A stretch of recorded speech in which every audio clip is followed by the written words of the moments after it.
Hi, this is Mike Crow, and I run a home inspection business. In fact, I've run a couple of home inspection businesses. The true joy for me, though, has been helping literally thousands of home inspectors build really solid home inspection businesses as well. We can help a single-man operation be able to do over $300,000 a year, maybe all the way up to $400,000 a year as a single inspector operation.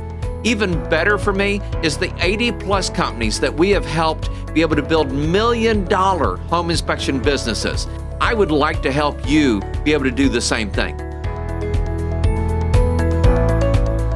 Hey everybody, this is Mike Crow here with Coach Blueprint. Something strange happened the other day, and I was explaining to somebody why somebody failed at something. Now, we've talked in the past about simple things, pretty complicated, but simple things. We talked about building and understanding the 95%. And so 95% of people, are here, and there's reasons why they never move up to the next level. 4% is like the challenge zone they have to go through. And then the 1%, boom, is where you end up if you get a lot of the parts right. You don't have to get all the parts right, you get a lot of the parts right. And even then, a lot of us slide from the 1% back into the 95%. And I was explaining to people what happens is, in the middle here, in the 4%, they're going through what I like to call the learning W. Now, I created this years ago because when I started training other inspectors, what I began to realize was my dad trained me how to be a home inspector. And what I realized was I went through exactly the same thing that these guys are going through. And I've seen people do this in different formats, but I've never seen anybody do it the way I'm getting ready to show you. And I want to make sure that you understand part of the steps that you're going to go through to become successful. And I see it all the time, all right? So I call it the learning W. And the first thing is that anytime you're doing anything new, it looks easy. Now, the other way of looking at that is I love to see people try new stuff because it tells me that they have some ambition in them. And by the way, the one thing you cannot give anybody or really inspire in anybody is ambition. Either they have it or they don't. Either they want to be better or they don't. And sometimes you can give them a reason why they want to be better, but the reason is why. So they want to do that. But ambition, but they take a look at it and they say, oh, this is easy, so let me see what I can do that. Now, maybe it's something as simple as riding a bike. Maybe it's something as simple as driving a car. I don't know if you remember when you started learning how to drive a car. My dad taught me how to drive, all right?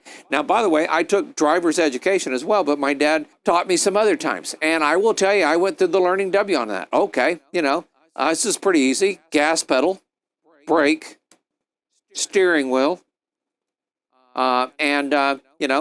just push the gas and go forward, right? And then you start, once you start doing that, you go, okay, this is not too bad. Then they say, okay, we're going to get out on the road here now. What? Okay, with other cars, all right? And so what starts happening is you've got like this 10-ton brick, that starts coming down here this direction at you, and it starts changing all of your emotions, change your chemical makeup. And eventually what happens is you hit right here, and I call this one overwhelm. So when you go through this whole process and everything, I call this overwhelm. Because what happens is at some point, you get to a point where you're so nervous, you're so scared, that actually you just decide it isn't worth it, and you quit. So I was talking with somebody the other day, and they said, why didn't that person do that? I said, because they hit overwhelm. And at a point of overwhelm, they just decide it's not worth it. Now, some people want to say, oh, it's because they were scared. Maybe. Maybe they're scared, maybe they're not. They made a choice, though, that they couldn't do it or wouldn't do it, all right? I was talking with a young lady today. She talked about the first day she came to work here, and she hadn't worked anywhere for like 2 years.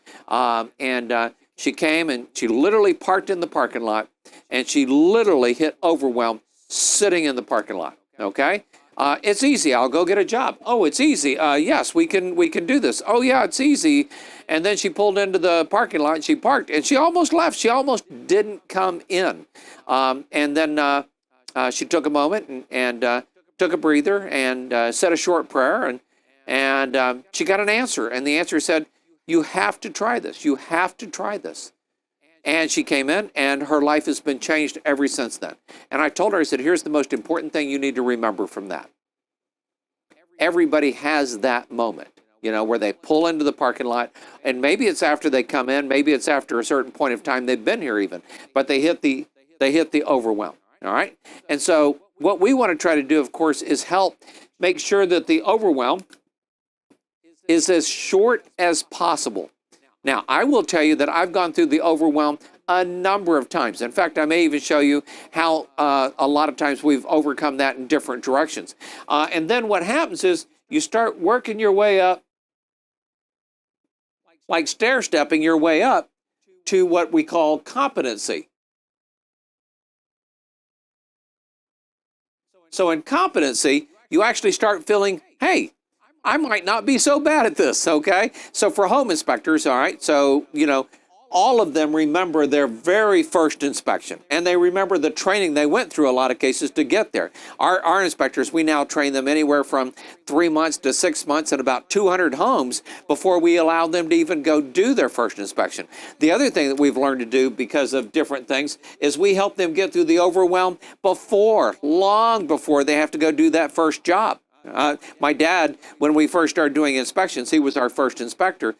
He literally took the first inspection and went out and did it back 35 plus years ago, and had never done an inspection, never been trained. And it was a little overwhelming, a little scary. I think he told me he drove by the house 3 or 4 times before, it came time for him to go do the inspection and everything. Of course, nowadays, we have so many systems in place to help make sure that the overwhelm is as short as possible.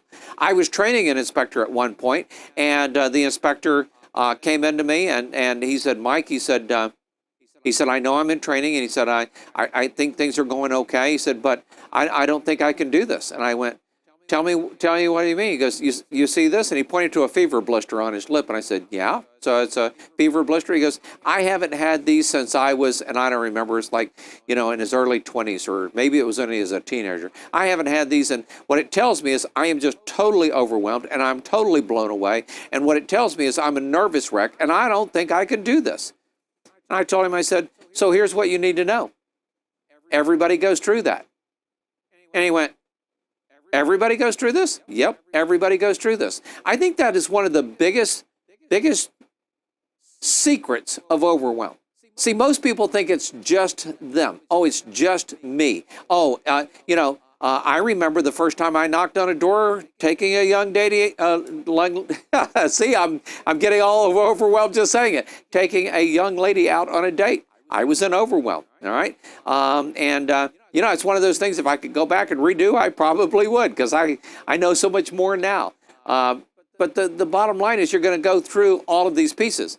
Here's the thing that most people don't tell you is, by the way, this can last, 2 days, 2 months, or 2 years. And it's really up to you how long this lasts. Now, for some people, they think it lasts for their entire life, but it really has changed, and they just don't even really pick up on it. And the truth is, they have become competent at parts of it. So, competency. Here's the other thing that people don't tell you. You've got this long climb from overwhelm, and after you thought it was easy, you got into the business, you've done your first inspection, you start doing inspections. Here's what I discovered about home inspectors. Now, every industry is slightly different, but here's what I discovered about home inspectors. It takes about 1,000 home inspections or 3 years of home inspections before a home inspector feels comfortable, feels competent, all right? So think about that. It takes 1,000 home inspections or 3 years. So it takes 1,000 home inspectors or 3 years before a home inspector actually starts to feel competent. And I can tell you it's almost like clockwork watching somebody hit that 1,000 inspections or 3 years. In fact, we have 2 training programs here at our company. So we train inspectors every other Friday. All of the inspectors come in.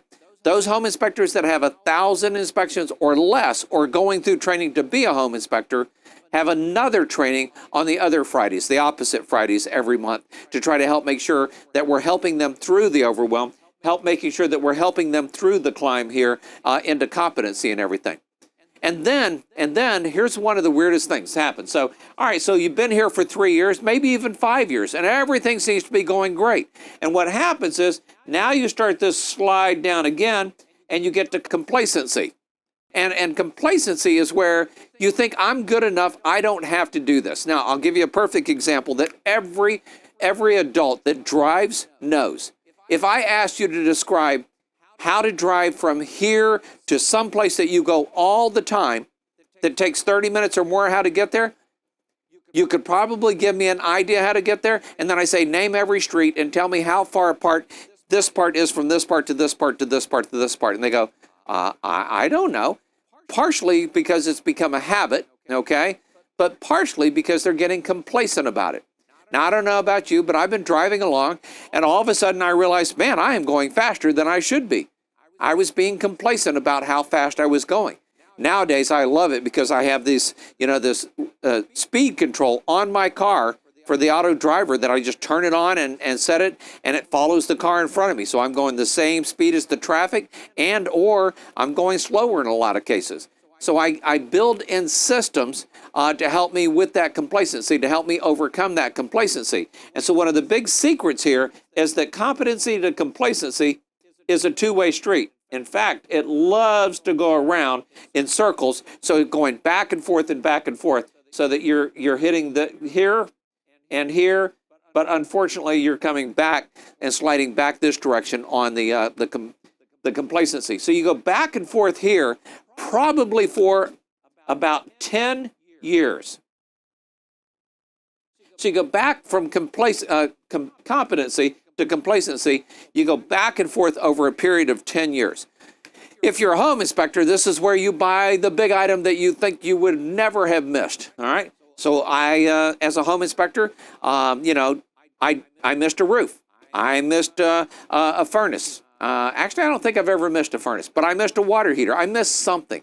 So one of the things is that at some point, what are you doing to help make sure that you're doing this? And I'm going to tell you, here's the biggest secret in this. You come up to this point right here. I like to call it significance. Okay? Some people like to call it excellence. In fact, we're going to give you a graph of this, some of the basics of this on the screen here in just a little bit, or maybe even now, so that you can see this and take a snapshot of it. Stop it, take a picture of it, so you can put it up somewhere so you can see it. So every time you think about the part that you're starting, you'll go through this. So we were just working with a gentleman, for instance, that has a pest control company, and he does just regular general pest control. And one of the things we helped him understand was, hey, I need to be in the termite business as well. And then I watched him get really busy with that. And then what I also watched him was have to make some adjustments in his life because he hit overwhelm. All right. And what he thinks to himself is, I need to go focus all my time and energy on this. But what he doesn't understand is I'm dropping all this off.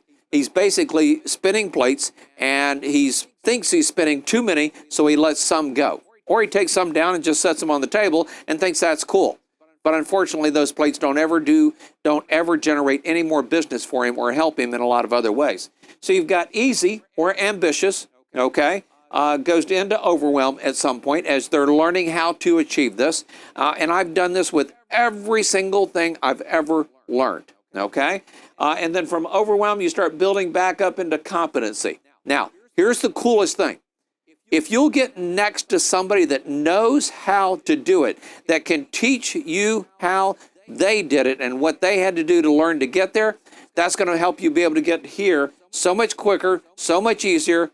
It'll still take you probably 1,000, whatever it is, maybe 1,000 home inspections or 3 years. But once you get there, the journey will be easier, faster, and it'll just be so much funner in the prospect. But the thing is about competency, at some point you will slide back down into complacency, and you need to know that. And what you have to do is start putting things into place so that it pushes you back this direction, pushes you back to competency.